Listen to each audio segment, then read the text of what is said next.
Hi everyone, and welcome to your daily reading for Wednesday, March 29th, 2023, or whenever you happen to find this reading. So today's card of life, or the birth card associated with today, is the Seven of Wands, which is the astrological position of Mars in Leo.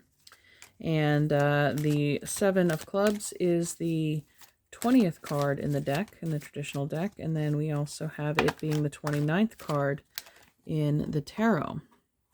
So if you want to learn more about the cards of illumination or the cards of life, check out Decode Your Reality.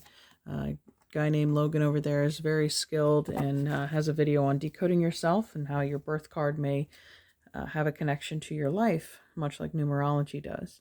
So the Seven of Wands was actually the card of the full moon in Leo that we had March 6th. And if you want more information on that, I have a video I'll link in the description for you to go back and look at that. But Mars in Leo is masculine fire energy that rules the Seven of Wands. It has to deal with defending our energy, our victory, our convictions and beliefs. But let's see what today's energy has for us. I'm going to incorporate this pick a card here at the end for some animal medicine if you like. So we're going to put that on pause, move that to the background. But today, we're going to take a look at just using the traditional deck. Why not? Here we go. What can we expect for today, Wednesday, March 29th?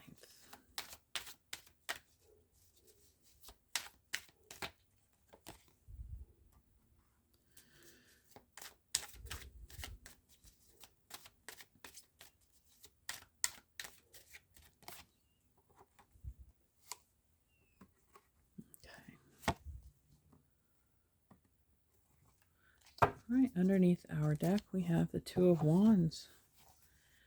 All right, making decisions, having choices, options. The world is your oyster. You can go in a couple different directions, but I also see this Two of Wands as a portal. It's a gateway in order to either cast your intentions out into the world, opening that doorway up to receive. So let's see what's coming back through that gate. Well, there's the Six of Wands, the victory card. So it looks like positive intentions are yielding positive results. Next, we have the Two of Cups. All right, so maybe it's a soulmate or a partnership, or again, all soulmates don't have to be romantic, but you're calling in a successful union. Somebody may be visiting if they've been gone for a while. You've been waiting for them they went on a long trip, or it's been a long time since you have convened with this person, reconnecting with old friends perhaps. And we have the Five of Cups. I think it's, you missed this person dearly, obviously. There's been a separation for some time. But again, the Two Cups, I like how these two cards came out together because the Two Cups are still standing in the background, right? And here they have them. They're enjoying them together. And we have the symbol of the caduceus, Hermes, Mercury. Today is Mercury Day, Wednesday. And I'm noticing this bridge in the background, like building bridges, making connections with people, joining energies that you're sharing in each other's cup. Okay, so there's no more focus on the loss or the past. That time is gone. And now we have the Fool. Great, you're off on a new journey together. You're starting something new. Again, the possibilities are endless. I felt like, this world is your oyster card, right?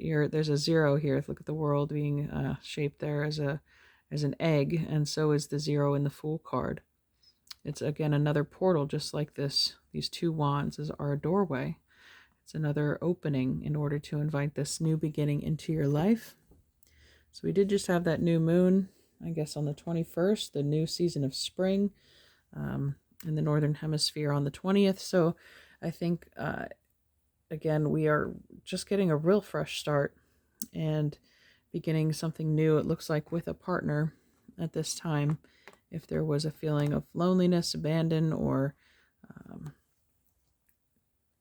loss in the past, that's definitely the past. The worst is over, right? Is basically what it is. So, okay, let me see if I can get, I'm going to grab a Journey of Love card here.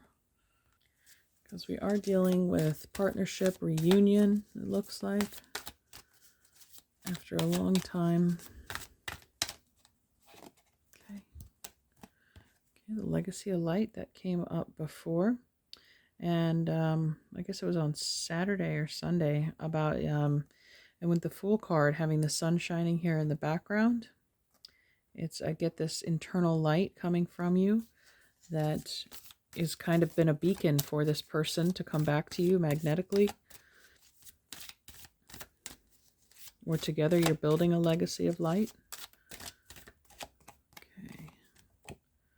And then we have the temple, number 59. All right. One more. Fire and ice. All right. So that's a very alchemical card as well. The combination of forces, polar opposites, alchemizing in the middle to create a third. Okay. So maybe things have been hot and cold between you in the past, but you both kind of balance each other out, really. But I'm going to read about the temple. All right, so this is focusing on this union here.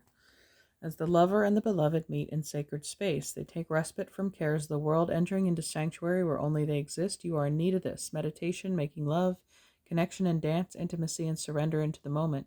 Your body and soul need to enter into the temple and participate in sacred ceremony. Choose to gift this to yourself. Set aside time. Turn off the computer and mobile phone. Turn on music and set the lighting. Be in the present moment. The oracle brings you guidance to take time out and smell the flowers, savor the pleasures of life, and renew your connection to the inner lover. Your sensuality wants to come out and play. You are encouraged to explore scent, touch, taste, and feeling. You are encouraged to play with color. What moves you? What brings you into connection with yourself in this moment again? It is the wholeness of divine self-connection in sacred space that will best nourish you now. Okay, so yesterday's message had that of kind of going on a journey. Maybe some of you, and I get this traveling sense, either someone came to you or you went to them. But the sacred temple, it could be a hotel room. It could be somebody's home, somebody's, a retreat where you go and meet and merge these energies here in the Two of Cups. But it's creating like an eruption of light and a new beginning. Okay, so I'm going to end this reading here and we're going to switch over to the animal medicine pick a card.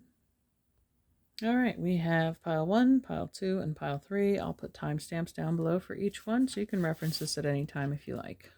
All right, number 1, we have the frog, 38. The title of this card is Cleansing. Frog sings the songs that bring the rain and make the road dirt more bearable. Frog medicine is akin to water energy in the east on the medicine wheel. Frog teaches us to honor our tears, for they cleanse the soul. All water rites belong to frog, including all initiations by water. Water prepares and cleanses the body for sacred ceremony. It is the element we understand best in the womb. Frog, like ourselves, is a polywog in the fetal waters and only learns to hop after it experiences the world of fluidity. This transformation into adulthood prepares frog for its power to call in the waters of the skies, the rain. In knowing the earth, in knowing the element of water, frog can sing the song that calls the rain to the earth. When the ponds are dry, frog calls upon the thunder being to cleanse and replenish the earth with water. Like frog, we are asked to know when it is time to refresh, purify, and refill the coffers of the soul. If frog hopped into your cards today, its ribbit may be calling in the cleansing you need. If you were to look at where you are today, would you use any of the following words to describe your condition? Tired, overloaded, harried, frustrated, guilty, itchy, nervous, at a loss, empty, or weakened? If so, take a break and allow yourself to bathe in the waters of frog medicine. This could mean a long, relaxing bath, disconnecting the phone, yelling stop, or taking in deep, cleansing breaths. The key thought is to find a way to rid yourself of distractions and replace the mud with clear energy. Then replenish your parched spirit, body, and mind. An ability of frog medicine people is to give support and energy where it is needed. A frog medicine person can clean negativity from any environment. Many mediums or clairvoyants who work with clearing haunted houses carry frog medicine. Many of the world's seers use water on their hands when tapping into the realms of reality due to water's superconductive nature. In Mayan and Aztec shamanic practices, the shaman places water in his or her mouth and sprays it over the body of a patient to clear away negative energy. This is done while holding the thought of frog firmly in the mind so that healing may occur and the patient may be replenished with positive energy.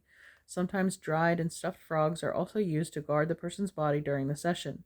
Frog speaks of new life and harmony through its rain song. The deep tones of Frog's ribbit are said to be the call of the thunder beings, thunder, lightning, and rain.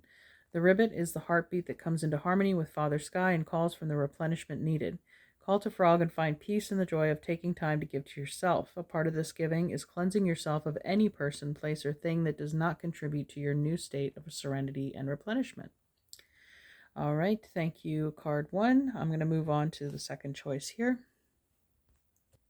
All right, card number 2, you chose Rabbit. The title of this card is Fear. A long time ago, no one really knows how long ago it was, Rabbit was a brave and fearless warrior. Rabbit was befriended by Eyewalker, the witch. The witch and Rabbit spent much time talk together, sharing and talking. The two were very close. One day, Eyewalker and Rabbit were walking along, and they sat down on the trail to rest. Rabbit said, "I'm thirsty." Eyewater picked up a leaf, blew on it, and then handed Rabbit a gourd of water. Rabbit drank the water but didn't say anything. Then Rabbit said, "I'm hungry." Eyewalker picked up a stone and blew it on it and changed it into a turnip. She gave the turnip to Rabbit to eat. Rabbit tasted it and then ate the turnip with relish, but still Rabbit didn't say anything. The two continued along the trail, which led into the mountains. Near the top, Rabbit tripped and fell and rolled almost to the bottom.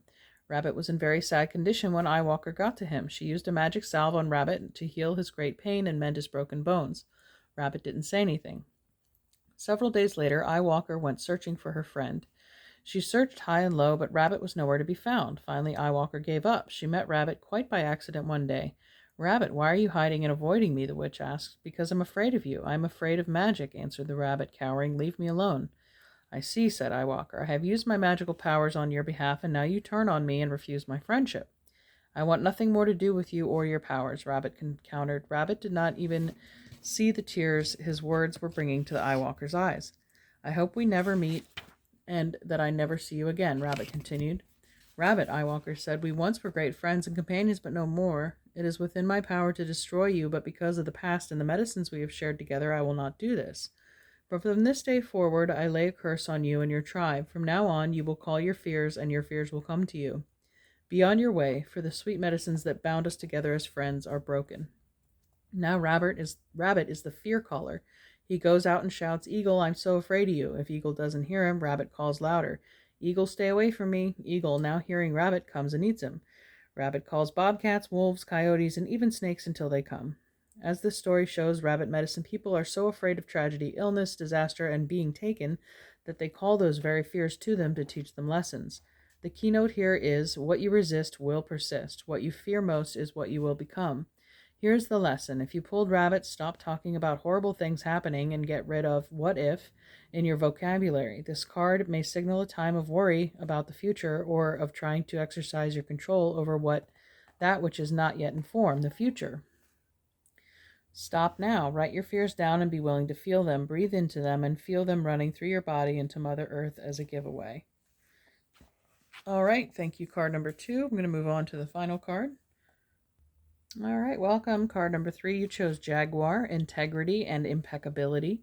Since the death of Sky God, the godlike being who had come from the stars and led the Maya to prosperity and a golden era of spiritual understanding, his teachings of love, integrity, impeccability, and the power of a compassionate heart has been perverted.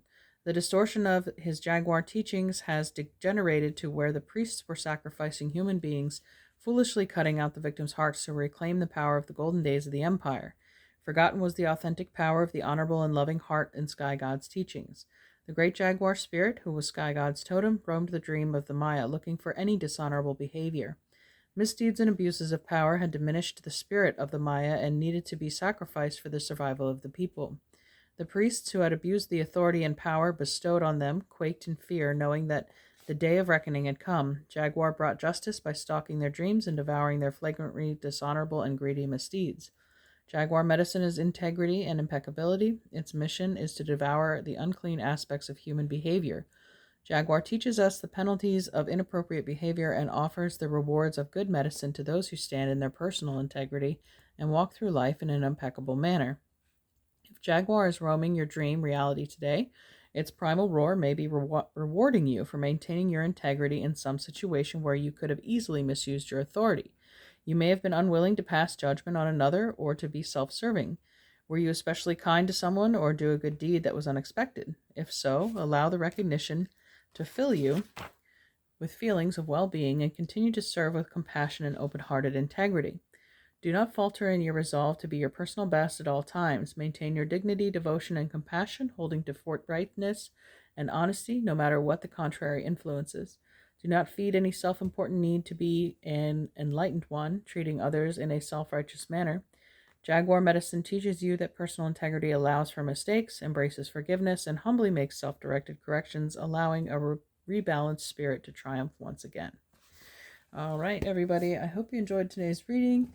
Thanks again for tuning in, and hopefully we'll see you tomorrow. Bye-bye.